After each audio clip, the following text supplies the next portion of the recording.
Before we get rolling, a quick shout out to the sponsor of today's episode, Rome Pre-Owned Auto Sales, located at 949 Avenue in Rome. A huge thank you to General Manager Anthony Mariani for supporting the Rock Pile podcast and believing in what we're building here on the Rock Pile. What's up, everybody? Welcome to the Rock Pile podcast. I'm Coach Little C, and today's episode is a must listen for parents and young student athletes. I'm joined by Rome, New York native and the director of NIL and Community Development, Larry Antonucci. We're breaking down NIL, recruiting, Larry's journey to South Florida, and his thoughts on the new head football coach, Brian Hartline, and today's college athletic landscape. So let's get into it and bring Coach on now. I am excited for tonight's episode here to talk to Coach Larry Antonucci.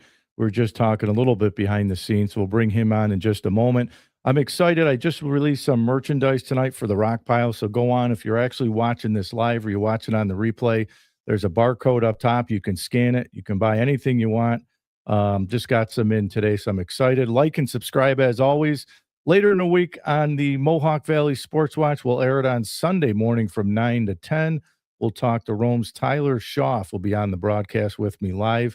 He'll be on with me at about 9:10, and I released the next guest up on the Mohawk Valley Sports Watch later tonight, who will be set to join me at 9:30. So without further ado, let's bring the man, the myth, the legend on. How are we doing tonight? I'm doing great tonight, Rock. How are you? I'm doing pretty good. I'm excited to have you on. You came highly recommended by a lot of people, and I'm really excited because I got to be honest with you. I didn't know I know you. I don't know you well. But I did not know that you were in South Florida, and actually Chip Travis is the guy that said you got to reach out to him. He'll be perfect for us. I'm so glad we were able to connect. Well, first of all, thank you, Chip. And I know you live down here. Maybe one day I'll get on the phone and give you a call. I follow him on Facebook, so now I got a reason to give him a call. So, but no, I'm excited. We were talking a little bit before we got on the air. I've watched you. You do an amazing job. I love watching you. You get a lot of local people here. That's cool to watch. It brings back a lot of really good memories anytime I watch your show. And I remember when I first started watching you a couple years ago, I was like, man, it'd be cool to be on his show one day. I don't know what we would talk about, but it would be just cool to be on his show. So I really appreciate you reaching out and looking forward to tonight. You know, it's really funny because my wife gets tired of me saying that, back in the day, I was a pretty good athlete in Rome. Of course, my kids always got to hear, well, your father was a really good athlete. But it's like now when I go places, I'm not known as like Coach Little C anymore. Everybody that sees me, they're like, there's the guy on the Rock Pile. There's the Rock Pile guy. So I don't know. Everybody calls me some different things, but I'm excited to have you on. That means a lot that you follow. I'm glad that I can do some local sports and all that. It brings back some good memories for me as well. So let's jump right in. I wanted to talk to you a little bit about, the journey to South Florida. You started talking to me a little bit behind the scenes from Rome, New York. I want to ask you about your bringing up in Rome. Take us back to those days, and how did sports come into your life? Yeah, it's so – as I was driving into work today, I was thinking about it because I figured we'd talk about this a little bit. And, I grew up basically in the park with all my neighbors, playing baseball, playing football, my dad flooding a rink in the backyard, playing hockey, going to Kennedy Arena as a 4-year-old, learning how to skate the first time, a nervous wreck because there's all these people flying around, and I got the chair in front of me, right? I remember that. I remember going to using my grandparents' address so I could play the American League down at Pinty Field. Right. Playing baseball there over at Pinty Field, and then ended up playing at Rock Park for Federal League. Mr. Campanero being my Little League coach, playing for Kiwanis, and then playing youth hockey, going summer workouts with Coach Mize, right, at RFA. And just growing up watching, American Legion baseball, that was a staple. You were going to go watch Smith Post play, right, with your Bones and everybody that played there, and Googie pitching, and you can go on and on. Yep. Mickey Jones, and um, I mean, I leave a lot of people out, but growing up with that, wanting to play for Smith Post because that was a big deal. And Yep. then obviously Friday night, right, football, RFA with the horns, the air horns, and that place was sold out every single game. You wanted to do that. RFA hockey, right? That was a big deal. Absolutely. A lot of games. So growing up watching, so your local big time is what you make it, right? So our local teams were big time back then, and you grew up wanting to do that. And I was very fortunate. I tell people all the time, I was not an athlete. I just played sports, right? I just was an athletic, just was fortunate enough to be around a lot of great players, a lot of great coaches. If you had any athletic ability at all, with those coaches that we had, you were going to have some sort of success, Oh, right? absolutely. And like I said, being able to play for Coach Mize and Coach Hoke and Coach Bruce and Coach Meese and Coach Williams, Coach Schwartz, Coach DeCoste, Coach Evans, and the list goes on and on. And I still think of times in my coaching career or the role I'm in now of things that were said to me, how they handled situations. Obviously, it was a different time back then, but so many life lessons were taught to me on how to treat people, how to be consistent, how Yep. to be a great communicator, be a great listener, be a great teacher, right? And just would you want to play for yourself if you were that coach, right? If you were that player? Those are the lessons I learned from those coaches, and it started at a very early age with all my youth coaches. You know, I tell a lot of people on this show because I talk to so many coaches at different levels. I say I was so blessed because you named a lot of the guys that I played for, the legends, Coach Hoke, Coach Mize, Coach Bruce, Coach Ryan. I played for Fita Costi in baseball. I miss Billy Mays, or Billy Vinci, excuse me, when I was little at Franklin Field playing baseball, and then in basketball, of course, Coach Evans. I was so blessed to play for all those guys and the lessons that you learned and the tough coaching. I just did a podcast, a quick 5-minute spiel the other night on tough coaching and tough love because that's what those guys gave, and you really don't appreciate it until you graduate and you look all these years later and look back and say, man, those guys were tough, but they loved you, but they taught you the game. And we were just so blessed. So everybody you just mentioned, those guys all played a huge role, for me growing up. You talk about Mr. Vinci, Billy's dad. That how Absolutely. cool was that summer league, right? You would get on your bike, whatever park you were at, and you would Yep. ride your bike down to Franklin Field, and you're just playing baseball, and you're sitting there between innings, shooting the breeze with Coach Vinci, and he's just talking base. It was just Yep. fun, and it was just. And then maybe you go play wiffle ball, right, or screen ball with the wiffle ball up by the clubhouse. You're going to play ping pong. Mark DiMaggio would always whoop me. I thought it was really good until I had to play him, and I never beat him. He was probably the best one back then. But that, and then, you ride your bike over to RFA, and Coach Mize would have you lifting and Oh, yeah. running and doing all that deal there. And it's just wild. And I remember when I was in like the 6th grade, and I tell this to my kids now, and they think I'm out of my mind. But like in the 6th grade, whatever school you went to, you had your own soccer team.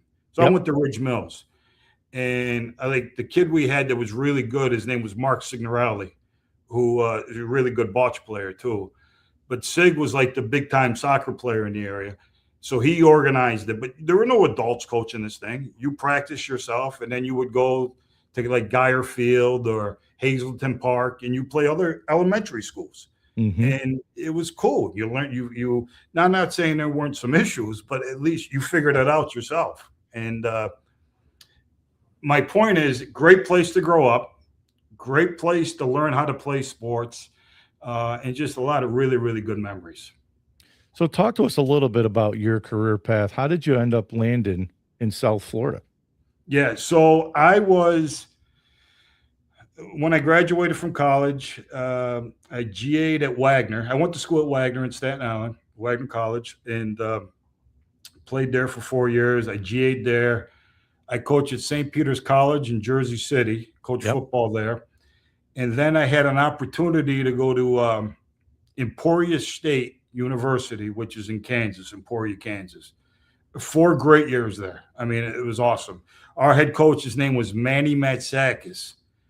And Manny, prior to taking the job at Emporia State, was the special teams coordinator at Kansas State University.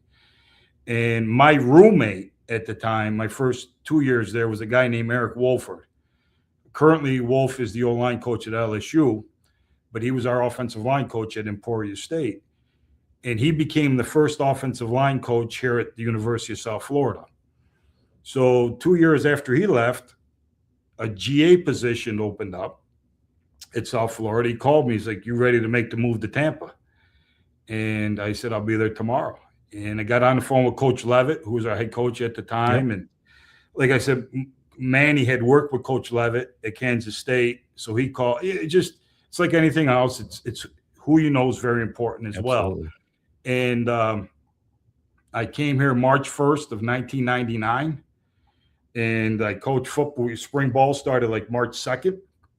And coached the spring ball. And here I am 25 years later coaching. I mean, still here at the University of South Florida. Have done some other things since. So I coached there. I was the offensive line GA. At the end of the season, I got put on full time. I was the tackles and tight ends coach, and had a recruiting area. It was really cool. And then for whatever reason, I decided I was going to do something else for about a month, and still in Tampa. And then after about a month, I realized I was not any good at it, and it's not what I wanted to do. And I came back and I talked to Coach Levitt, and he's like, "Listen, we've already hired somebody." He goes, "But basically you can be our recruiting coordinator.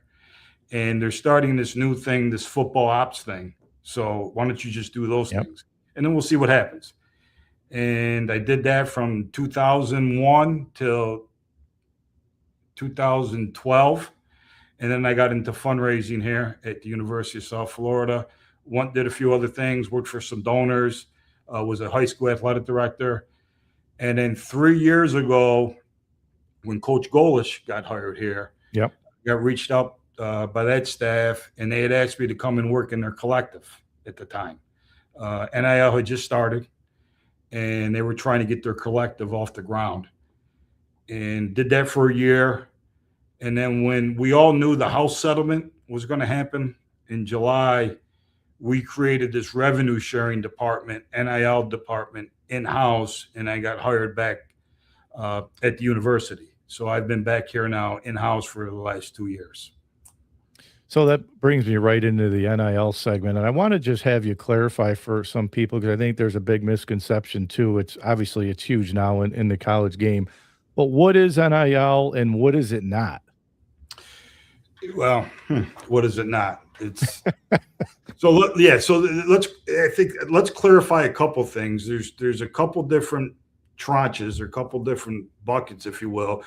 There's revenue sharing right now. So each university, let's just talk about the universities that are at the cap. Okay. So what does the cap mean? A year ago, the NCAA came out and said, if you want to be part of the new revenue sharing program, you have to make a determination that you're going to be able to pay your student athletes a cap of $20.5 million. Okay.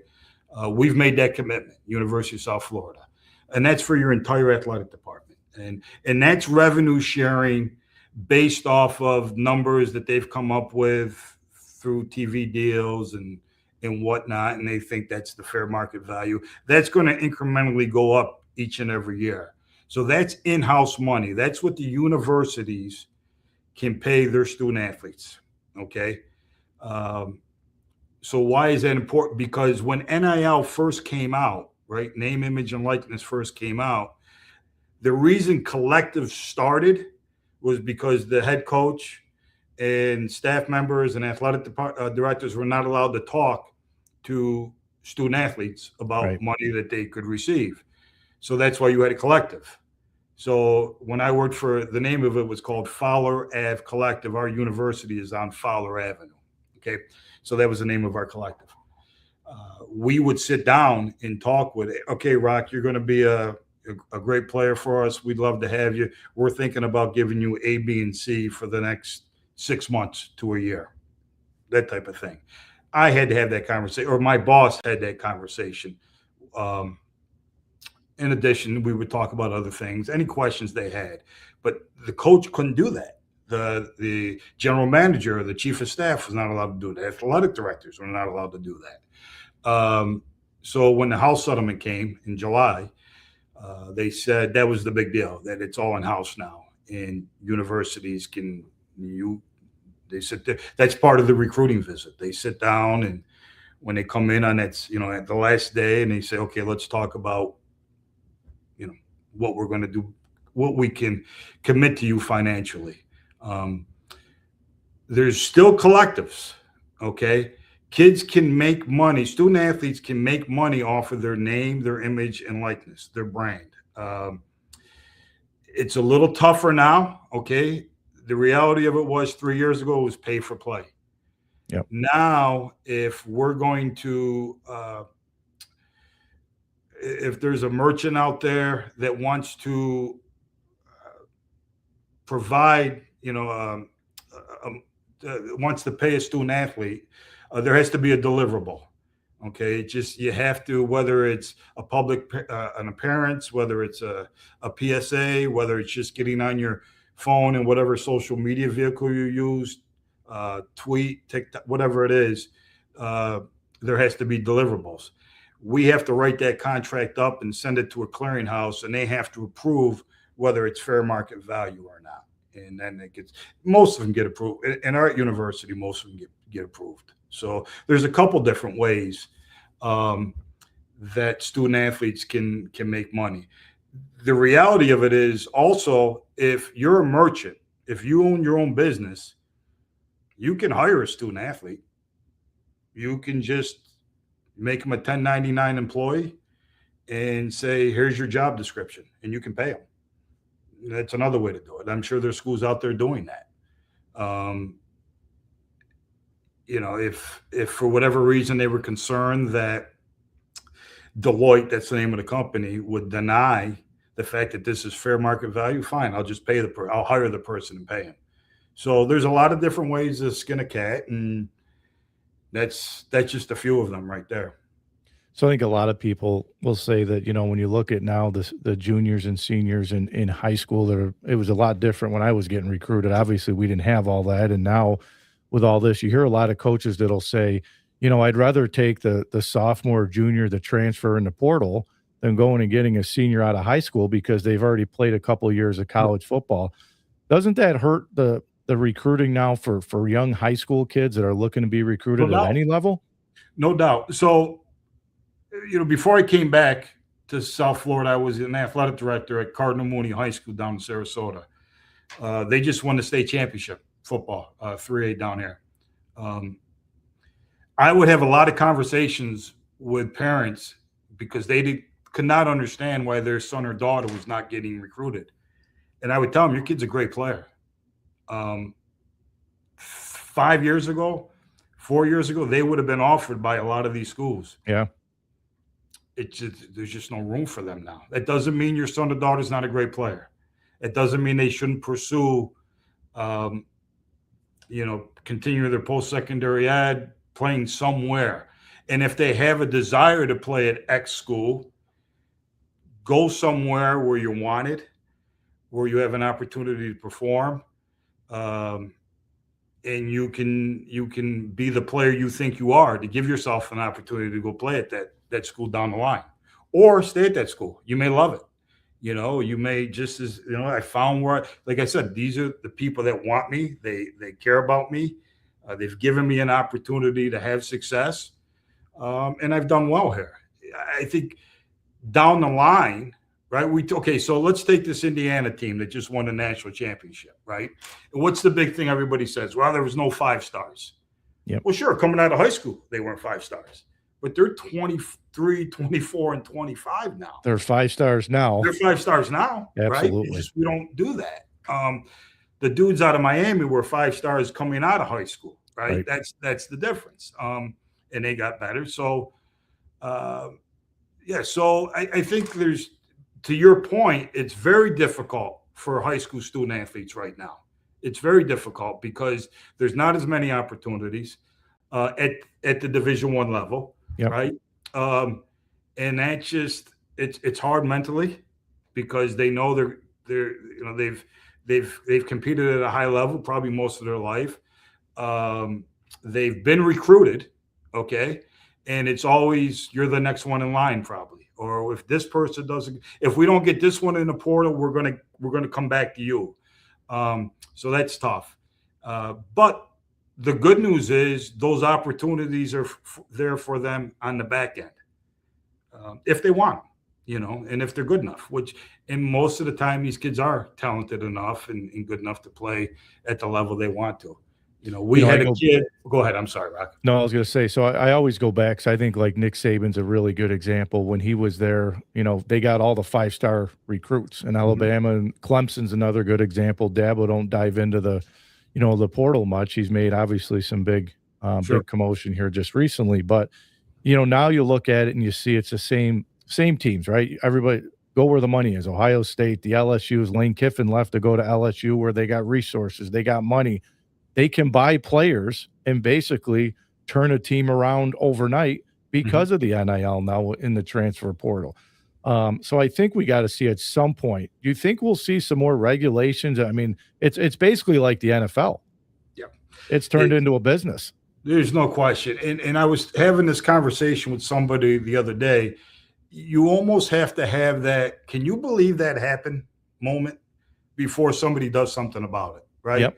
All this stuff that's going on with Clemson and Ole Miss, and I guess now there's a kid from Fresno that's caught up in some of this too now. My son was just telling me about it. Whatever happened is happening, right? We'll find out when the smoke settles, and then they're going to fix it. They just will. It's sort of like we're fixing this piece with, it used to be collectives where coaches couldn't talk. We all knew that was nonsense. Yep. Right. So let's get it to the coaches. They fixed that. There's a cap now.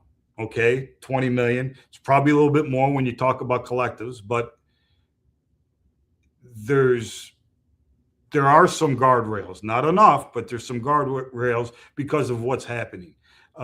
If you're asking me, I think people are going to take a good hard look at the transfer portal. Yep. Right. A coach leaves, you can transfer.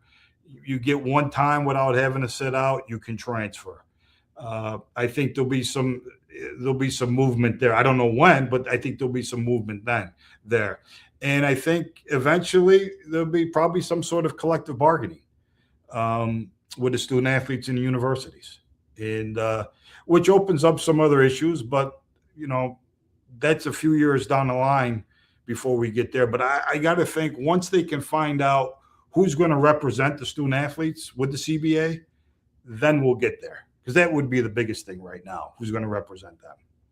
Well, I always say I think South Florida, where you're at, has some of the best resources, best facilities, and I always say that it's a great job for somebody. And Coach Golis did a fantastic job. I think he's going to win at Auburn. Over there. There's no doubt in my mind about that. But I always hear a lot of good things about where you're at. They say, as far as money goes, they're one of those programs where they can go steal some pretty good players because of the facilities, the resources that you guys have that maybe some other teams in your conference don't have. Yeah, so we have our new athletic director, Rob Higgins. And Rob was the commissioner of the Tampa Sports Commission. What do? They get the Super Bowl here. Yeah. This hockey game we're playing outside in 2 days, he was responsible for doing that. He's dialed in across the community, not this community, across the country. And one of the first things he did was make the commitment, boom, we're going to be at the cap at 20.5, million a year. So that's huge. And you can tell by the job that our coaches did with the transfer portal, the type of guys they were able to get in. Okay, so you've got that. You got the fact that we have a brand new $500 million stadium that's going to be opening in 2027. We're academically okay. So there's a certain distinction. It's called an AAU university. There's only like 50 of them in the entire country. We're one of them. All right. So when some of these conferences are looking for expansion, okay. So what type of media market are you in? Well, we're in the top 10 of a media market. Do you have the resources? Okay. Well, I just said we got 20.5. Absolutely. Where are you at? There's 300 Division I student athletes a year out of football from the state of Florida. So obviously we can recruit great players here. We've consistently won the last couple of years, and now academically, this is a big time degree right here. So, and then you want to talk about retention. Most people that graduate from the University of South Florida live within an hour here after graduation. You know what we're starting? How about this? We're starting a real estate minor. It's in our business school, and they have a master's program with it. Why would you not do that? I mean, you want to talk about real estate down Yeah, here with absolutely. that? You're going to get your license. You're going to rub elbows with all the people that are looking to hire people to help them. There's a lot of really cool things down here, and as you can see, I'm excited about it because we are going to probably we're going to get into a conference that makes a difference, right? Love the American. We need to continue to do some great things in this conference, but the reality of it is we need to get into one of these other conferences. And our athletic directors come out and said that. I mean, that's what we're striving for every day. Our basketball program 2 years ago, Coach Amir did an amazing job, got to the NIT. Unfortunately, he passed away a year ago, and we struggled a little bit with basketball last year. We hired Coach Hotskin, an upstate New York guy, and has done an amazing job. He's got that thing rolling. Women's basketball has been to the NCAA tournament about a half dozen times in the last 10 years. Our head coach just got the job in the WNBA. He's coaching the Dallas team. So they've done an amazing job. But the reality of it is football's the engine, and we've got to continue to do well in football. 9 wins last year. In the conversation for the playoffs all the way up until the end. And did a great job hiring Coach Hart. So because Coach Golish did a great job, it made this job better, and we're able to get a guy like Coach Hartline to come in here. Yeah, I think I always talk about this. I think it's a job, whether it's football, basketball, baseball, whatever sport it is. I think South Florida is one of those jobs where you could stay there for a long time. They win. It's a great program, great resources again. And I always used to use my old coach, as I mentioned to you, Dave Clausen, as a really good example, because when Coach Clausen got the Wake Forest, he had a really good career at Wake, and he was rumored for all these other jobs. Every time a big job would come up, his name would be rumored, and I said, just stay put. It's about being comfortable where you're at, being happy where you're at. In your place, you can win. And now with the play, and I'm just talking football, but I'm saying in all the other sports, it's a place where you're going to have a lot of resources that are going to be there for you to put you in a position to succeed. We had a guy on our staff years ago. I don't know if you remember Dan McCarney. The name rings a bell. Dan was at Iowa State for a long time, did a really good job there. And he was our defensive line coach here for a year. And his recruiting area was just south of Jacksonville, down to Palm Beach County, right? And he's out recruiting. It's in the spring.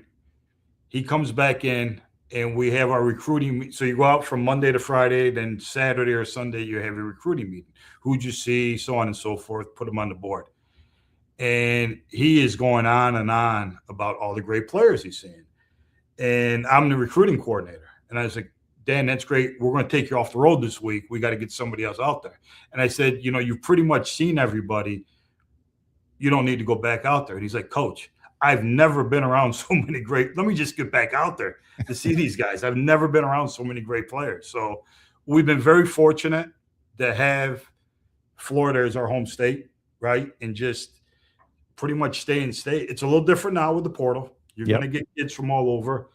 But Coach Hartline put an emphasis on that this year and did a really good job getting portal kids from Florida, a lot of portal kids from Florida, which just helps with everything. There's familiarity. These kids played against each other. Yep. They know each other. People that are coming to watch them know these kids, right? That's going to help out with attendance. And they're just really good football players, too. So going back to the NIL piece, what would be some things that can hurt a young athlete's future when it comes to NIL? Well, I think, don't believe everything you hear. Don't listen to, well, I heard so and so's getting this, or I heard a lot of it's not true. Okay.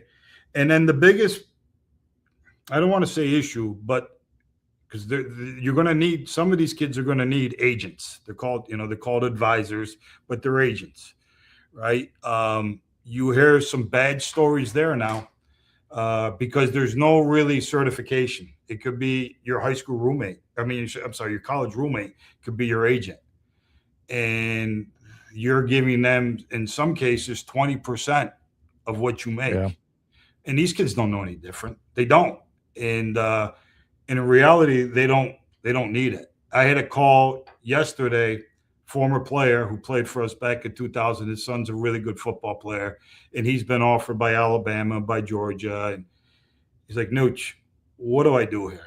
And now he played in the NFL, this guy that I'm talking about. So he has an agent. Mm-hmm. And I said, well, listen, he's legitimate. And I asked him how much he's talking about take, and it was only 3%. I said, that's cool. I said, that's legitimate. Most of these guys that are real aren't going to take more than 3-4% from these high school kids. The other ones that are just trying to pillar off of these high school kids are going to take 10, 15, 12%. You got to read the fine print. They can tell you one thing, but whatever they put, if you get a contract and you sign that contract, you're buying. It's binding. It's a real deal, right? This isn't. I'm not paying you. No, you're paying them. So just be very careful if you get tied up with an agent. Most moms and dads can sit there and go into the coach's office and be their son's age or daughter's agent. You don't need it. You really don't. If you're now, here's the deal. If your son or daughter is a big time player that could, maybe get some third party NIL deals through an Adidas or a Nike or something, you may want to speak to an advisor to help you navigate through that so they don't get taken advantage. But there's plenty of resources at the university that help these kids. But that would be my biggest concern, is just dealing with agents right now. It's sort of like in the old days. Remember, you got to play 3 years before you could declare for the NFL draft. Yep. Well, all of our juniors, they'd go out in the parking lot, and all these agents would have these runners meet the kid in the parking lot, say, hey, man, you need to declare for the draft. And and they throw them a few $1,000s. So-and-so wants to represent you. And they would do it. And the kid, was told maybe he's got a 3rd round draft grade from the NFL, which most everybody does. Everybody's a 3rd round draft grade. But they wouldn't get drafted till the 6th or 7th round, or maybe they would be a free agent, right? And so now they're done. They can't go back. Where if maybe they stayed another year, they could have helped their draft status. Same type of deal, just different. Now people were out there earlier getting on these kids. And now there's NIL. You have in New York, right? We've got for high school kids. We don't have it. I just read something, though. Was it down in Michigan or another state now? They're going to be paying the high school kids? We have it in Florida. We have NIL. It's pretty restricted. I mean, there's a lot of stuff, but it started in Georgia. But we have it in Florida. I don't know a lot about it. I do know that they've made it where you just can't freely pay a kid. My point with that is these kids are growing up with it and they know about it, and the street agents know about it. So they're getting to them early before they even get to us. Okay. Hey, listen, if you want Rocky to come and visit you, it's going to cost you $5,000. That's happening. because these kids who may not have a great support system Yep. at home, this is their support system, and that's what they're listening to, which is unfortunate, which is the bad part of this whole deal. Because I'll be honest with you, right? There's some good things that are coming from NIL. There really are.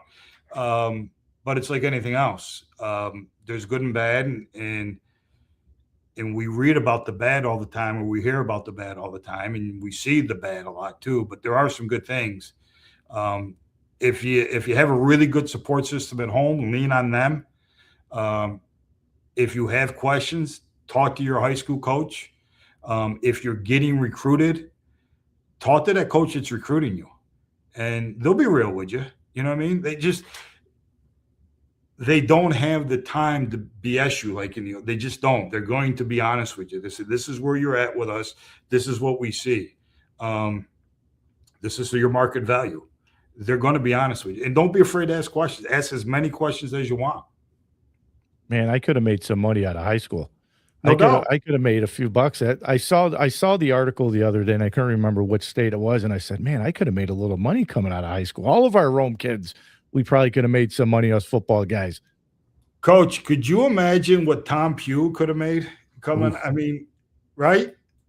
I mean, John Dominic, a lot of those guys. John Dominic, right? His brother Mike, Derek DeCoste as a hockey player. Yeah.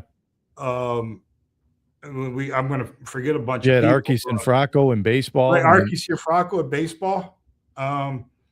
There's so many great players that came out of there. But here's the cool thing. It doesn't matter what level you're at. If you have a brand, you can make money with name, image, and likeness. So we have a young man on our football team, got a 6-year. In his 6 years, he probably caught 4 footballs. Didn't play a lot, but was not afraid to post things, was not afraid to build up his brand. He made like $3,500 a month just off of different deals. He bought 2 little rabbits, like bunnies, and started tweeting on all these pet stores from across the country are sending him stuff for his. It was wild. But and you can do that at Division I, Division II, Division III. I don't care if you're in the NESCAF. I don't care if you're at the Ivy League. You can build your brand and help yourself make a few extra bucks each month and during the course of the year. And it doesn't matter what the sport is. If there's a merchant out there, if there's a vendor and they think that you add value, they're going to hire you. There's no question. So I think the one thing that gets overlooked by the young kids today, I mean, I'm going back when I was being recruited, you're talking 1998, 99, around that time. And, you had to get a certain score on your SATs, ACTs. You had to add some grades. And now I look at it and I say to myself, how important now is academics still important, still part of this thing now with all this? I feel like you don't hear a lot of stories where these guys are going to like classes and stuff, but is academics kind of, falling behind the wayside here? I'm sure it has in some places, right? You hear the stories that kids are just, I don't know if it's true or not, but what did Carson Beck say? He hasn't taken classes in 2 years. He graduated 2 years ago. Right. So, yeah, I mean, I'm sure there's some dudes that school wasn't important to them before, so I don't think that's ever going to change. I think it's important, believe it or not, in 2026, there's still a lot of kids that they're the first one from their families to go to college, right? So, and you hear those stories a lot. So obviously it's important to that young person and it's important to their family.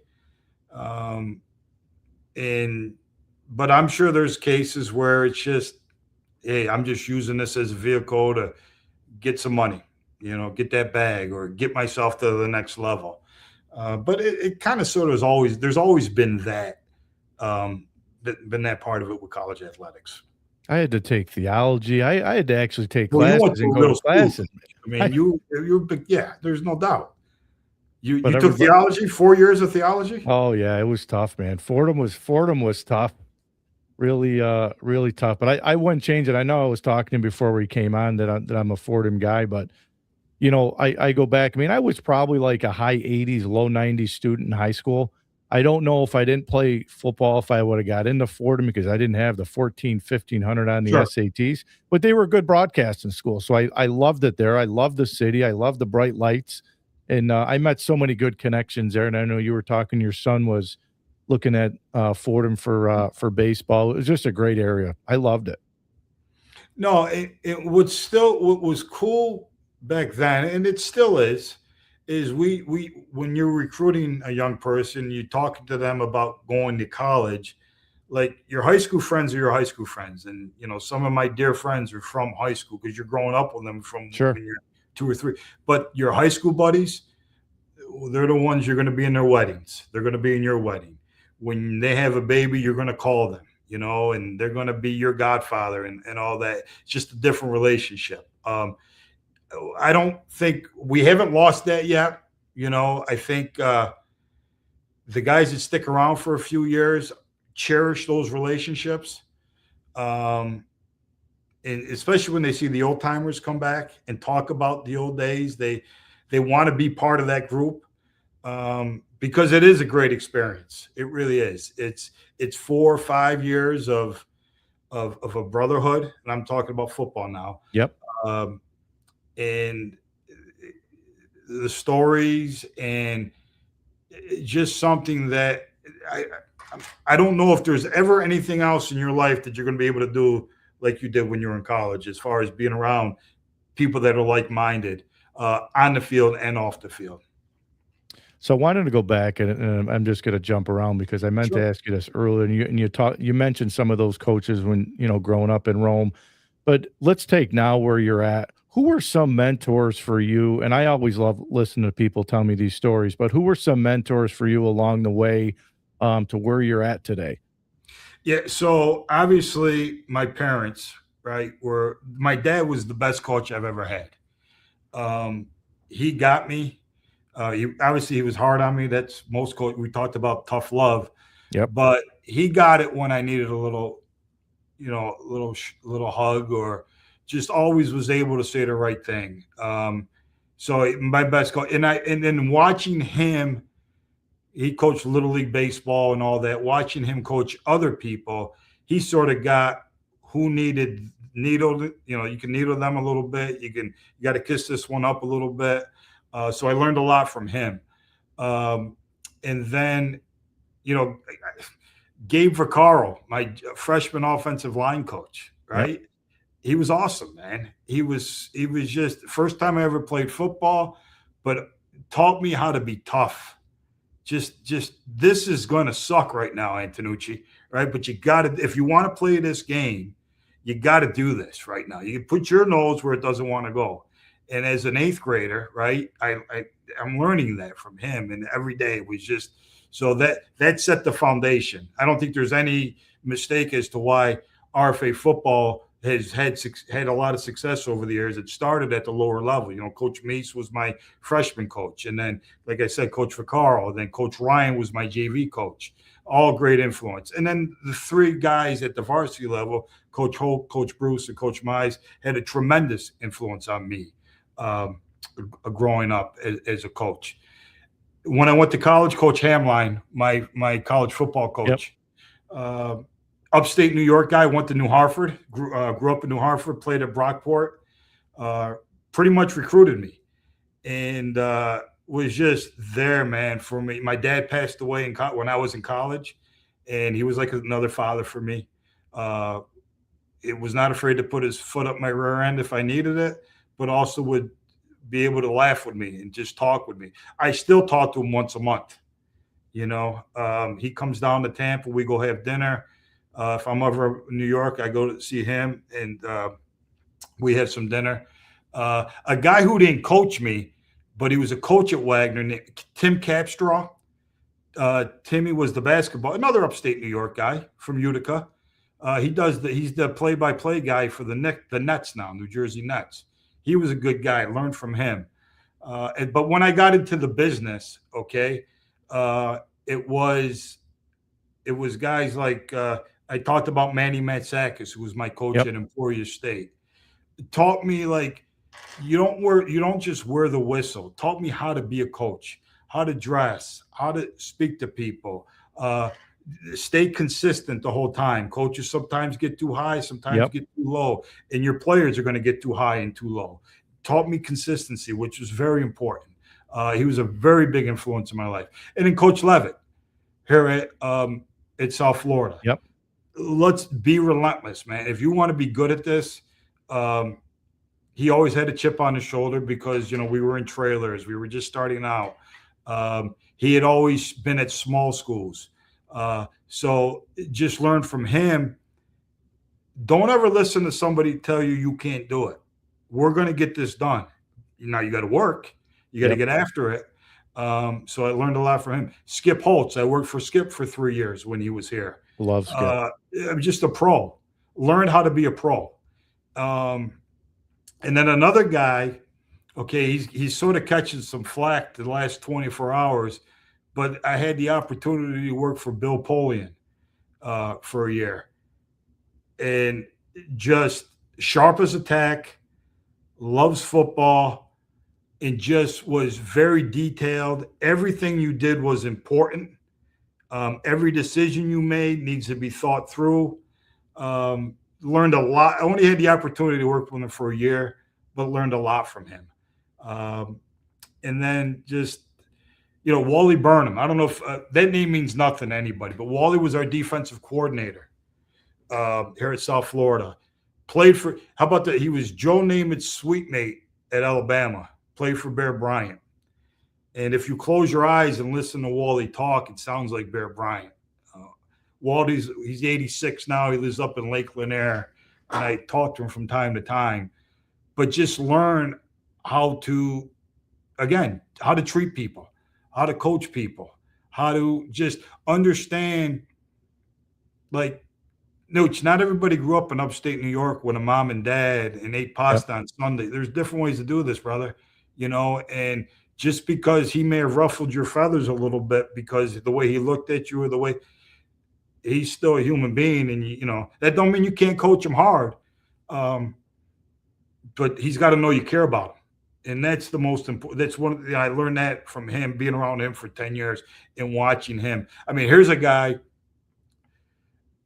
He recruited Derek Brooks to Florida State. He coached Derek Brooks when D. Brooks got inducted into the Hall of Fame. Wally was one of the guys he invited to his Hall of Fame induction. So Wow. that's the kind of impact he Impact. had Yeah. on Derek. So yeah, he was. Listen, there ain't a time I talk football and Wally's name doesn't come up. He's one of those. Yeah, my kids know all about Wally Burnham. They hear me talk about him all the time. But listen, I think the one thing that was consistent with all the people I talked about is they cared about people. At the end of the day, they got into this business because they cared about people. They were smart, but they cared about them. And it didn't matter, man. If you had a good day or bad day, those people were there for you. Again, starting with my dad. Absolutely. He cared about people. He never played big time sports, or he played growing up, but he won. Here was the cool thing about my dad. He always asking questions, always asking different college coaches or high school coaches, how would you do this? Why do you do that? Watching shows on TV, knew he didn't have all the answers, but wasn't afraid to learn and ask questions. Got that from him. And all those guys that I spoke about, same thing. I remember Coach Levitt every year going to visit Oklahoma with Bobby Stoops and listen to how he did something, or go to Kansas State and listen to Mike Stoops, and so on and so forth. Just always learning, always trying to get better, always striving. But like I said, at the end of the day, they really cared about people, which is that's why you do this thing. Yeah, you mentioned the impact. So I always use my dad as a good example too. My dad coached high school football in this area for a long time, and I got the opportunity to be his assistant. Then he was my assistant, and to this day, there's a lot of kids that played for him back in the '70s, the '80s in high school that still call him coach and thank him. And it's like that's the message that when you talk about the impact, and you just described a ton of that, that's what it's all about. If you can leave that impact and and leave that on somebody to take something away that you learned over the years. I mean, that goes a long ways, and that's this whole business, right? That's the whole business that you're in, that I'm in. It's all about helping out and giving back, and it's great to see that you've had so many of those life lessons. Yeah, it's cool. And like I told you as we were talking before, my son wants to get in this profession. And he's a student assistant here now at the University of South Florida. And people are like, he's not listening, so I can say this. I'll never tell him to his face. He's going to have success because he's smart, but he really cares about people. Yep. And again, he's seen that with the people I've been around. Not from me. He's seen that from the coaches and how important that is. You've got to really care about these people if you're gonna demand and expect a lot from them. So I just want to ask you, and I said I don't want to keep you too long, but I just wanted to ask you a little bit about Brian Hartline. And I was telling you before we came on, I met my wife in Columbus, so she's a big Buckeye fan. She drank the Kool-Aid when we were out there, so she's a huge Ohio, loves Brian Hartline. I'm the Michigan guy that grew up a diehard Michigan fan, but when South Florida hired him, I said, it's a home run hire. He's a great recruiter, assembled a really good staff. I think, with the resources that he has available to him, there's no doubt in my mind he will find a way to get this team. I'm going to probably say, I think, make a shot at a playoff run, right? It's 12 teams now, and it's probably going to expand to 16 teams eventually. But talk to us a little bit about that hire. You said it was a home run hire, and I don't know this for a fact, but I'm sure. I think he was our athletic director's first choice. That's who he wanted when Coach Golich went to Auburn and our AD went to work. I'm pretty sure that was his guy from day one, and just a really, really good guy. And just you see him in the hallway, you just shoot the breeze with him. Had a cup of coffee with him the other day, just talking about life in general. And we had a junior day Saturday. 40, 50 juniors from across the state came in. At the end of the day, you got to break things down. You got to put tables away. You got to who's the first one doing it? Coach Hartline. That doesn't happen a lot. And it's just, so his brother is our quarterback coach here. Yep. And just talking to him, I can see, because he's an unbelievable person too. I can see that's their family. That's who they are. They're just genuine people. I've talked to some people that coach with Coach Hartline at Ohio State a few years ago. Nothing but great things about the guy. Again, cares about people, right? Yep. Is a relentless worker. Was a great player, man. Absolutely. Was one of those guys that probably was overlooked, but then he goes out and tears it up and signs his second contract. Was a big contract. Why? Because it was important. I mean, just the work ethic was second to none. And if you look in the way he takes care of himself, the way he presents himself, he's a pro. The way he talks to people, he's just got it, man. And everybody is very, very excited to have him here. They did a great job in the portal. He's coaching in that playoff game, right? Unfortunately for them, they get beat. Boom, he's here the next day. And there's just kids in here, and he didn't miss a step and did an amazing job signing a really, really good transfer portal class. And he's been on the road for the last, I think he got off today, doing high school kids, just hitting all the schools in the state of Florida. Guys are calling me, coaches I know in the high school are calling me like, love this guy. This guy is great. Came in, sat down, just shot the breeze like I've known him for a million years. And that's what you want.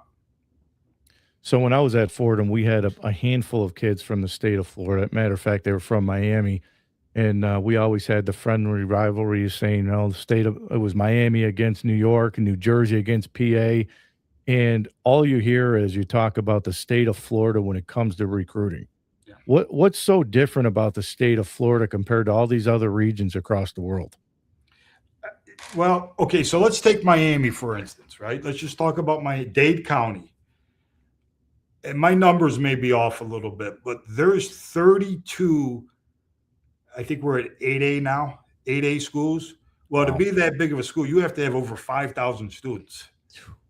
Okay, there's 32 of those schools in Dade County. Right? Imagine Oneida County if there were 32 Wow. schools like that. There's just so many players, and they're just, there's just the numbers. And in Hillsborough County, which is where Tampa is, same type of thing. We don't have that many, but we've got a lot. There's just so many kids down here. There's just, and football is very, very important down here. It just, not that it's not important everywhere else. Don't get me Yep. wrong, because it is, right? And listen, I don't think it's any more important to a kid at Armwood High School here in Tampa as it is to a kid up in Dodgeville. They both love the game, right? Yep.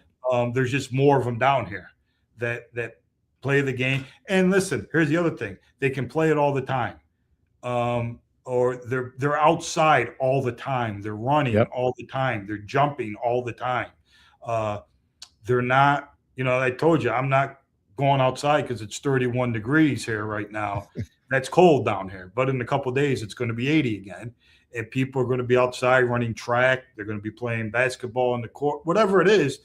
I just think they just get out more and they run around a lot more. And there's before all this 7-on-7 stuff happened, right? Several years ago, we had spring football down there, and Yep. they've had it here for years. So you get, I think it's 15 practices. You get an extra 15 practices every year.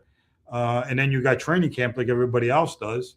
There's just more of it. There's more kids and there's just more time to do it. But again, there's great players all over the place. It's just that and then over the since COVID, right? Because a lot of folks came down here after 2020, it's just more people down here. I'm going to tell you something right now. I was at Cardinal Mooney, and we had a bunch of kids come from up north the year that during COVID, because we were playing sports. And two of our best players on our football team were from Albany, upstate New York. So, like I said, there's great players all over the place. And there's just more of them down here. That's all. So the last thing I wanted to ask you, what would be a message to, some of the high school kids now that are being recruited, and even the moms and dads that are going to try to help their kids be recruited by, whether it's, again, Division I, Division II, Division III, what would be a good message to those folks? Yeah. So go where you want it, right? Be honest and be realistic. If Syracuse, Boston College, and Penn State aren't calling you and aren't writing you letters, you're probably not going to go to school there, right? Then there's nothing wrong with that. I told this to my kids growing up. Most players across this country are Division III players. They just are. There's a lot of Division III schools out there playing football, right? So there's nothing wrong with it. It's a great experience. It's really good football. They said the star of the Senior Bowl was a kid from John Carroll. Yes. The receiver, Division III school, right? So there's some really good football players there. So don't kid yourself if you don't think, not you, but you know what I'm saying. Go where you wanted. Go where you think where you want to go to school. It's the old, would I go to school there if I wasn't playing football? All right. And you got to be real with yourself. Go where you'll have an opportunity. Go where, if, like you said, you went to Fordham because they had a great broadcasting school there. That's important to a lot of people. If you want to go play at a Syracuse one day, or at a Boston College, or at a Penn State, or at Rutgers, and they're not recruiting you, but you think you can play there, go to a school. The old saying, get a jersey, go play somewhere, do your thing. We had a kid here 2 years ago. My first year back, transfer from Wagner College, where I went to school. 2023, he's playing at Wagner. 2024, he's starting against Alabama for us.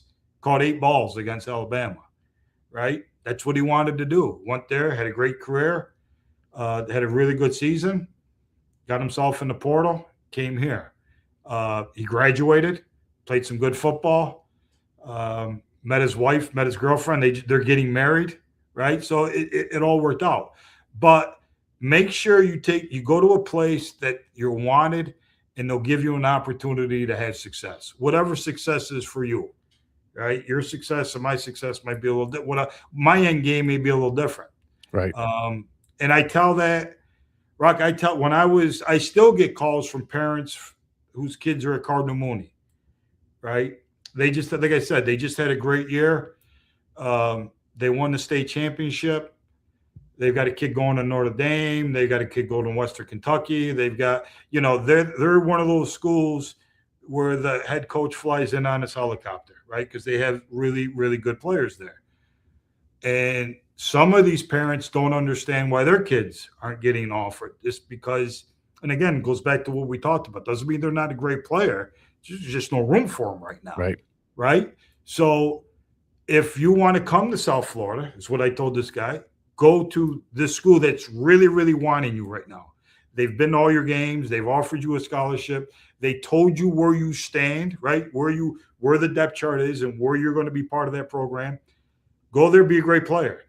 You may love it there and stay, or you may do so well, you'll give yourself an opportunity to go not only to South Florida, but maybe somewhere else. But you got to work hard at it, regardless of where you go. They're not giving you anything. You got to work hard. And that's the other thing. You probably worked hard to get to where you're at right now. You got to keep that thing going, and just keep getting better and keep giving yourself opportunity to be successful. Well, listen, this was awesome. I'm so glad I was able to catch up with you and have you on here. And you took me down memory lane for a lot of it, which was awesome, because that's what I like to do here. And I'm thankful that you jumped on. I'm thankful that you follow me. It means a lot to me here, and it was just great catching up. Well, I thank you a lot too. And like I said, what you do is awesome, man. And I don't know why it took so long for somebody to do it. I'm glad you're doing it, because you're really good at it. And I would love to be on your show again sometime, just talking about sports. If you're struggling to find somebody and you need a last minute deal, you got my number, man. Give me a call. I would love to pop on and talk to you about whatever. I appreciate that. Keep in touch for sure, and I know I will as well. And you're welcome on anytime. If you're ever in Tampa, please feel free. Give me a call. There's a beautiful deli down here. The guy flies his bread in from Staten Island every day. It's the best sandwich in Tampa. So I can, if Chip Travis, if you're listening, I'll take you over there one time. I'll take you up on it. I appreciate it. Rocky, thank you very much. Appreciate you, man. You're welcome. Thank you. It was awesome. It was so great to catch up, and I knew who he was, but Chip Travis had mentioned, "Hey, I know you're looking for somebody to come on and talk some NIL and some other stuff," and it was great to go down memory lane, and that's really what I've done for a long time here on this show, is to go down memory lane like that. So it's great to have him on. Great insight on a lot of the NIL stuff, recruiting stuff, a lot of good stuff from him. So I appreciate that. So I just want to make sure, if you didn't scan the barcode up top, that'll take you to a website that has some Rockpile merch. You can't really see. I'm going to try to stand up, but I do have one of the hoodies on tonight. I wanted to kind of rep that tonight for the show. But again, I want to make sure I thank Larry for jumping on with me here tonight. And then on Sunday, 9 o'clock on the Mohawk Valley Sports Watch, I will be talking to Rome's Tyler Schaff. Tyler's been on with me numerous times. We'll talk to him about his rehab stint as he chases another dream of playing in the big leagues here in Major League Baseball. So that and more on Sunday morning. So again, thanks to tuning in tonight. Thanks to tuning in to the Mohawk Valley Sports Watch, the Rock Pile. As I always say, the Rock Pile is where dreams become reality. Have a good evening, everybody.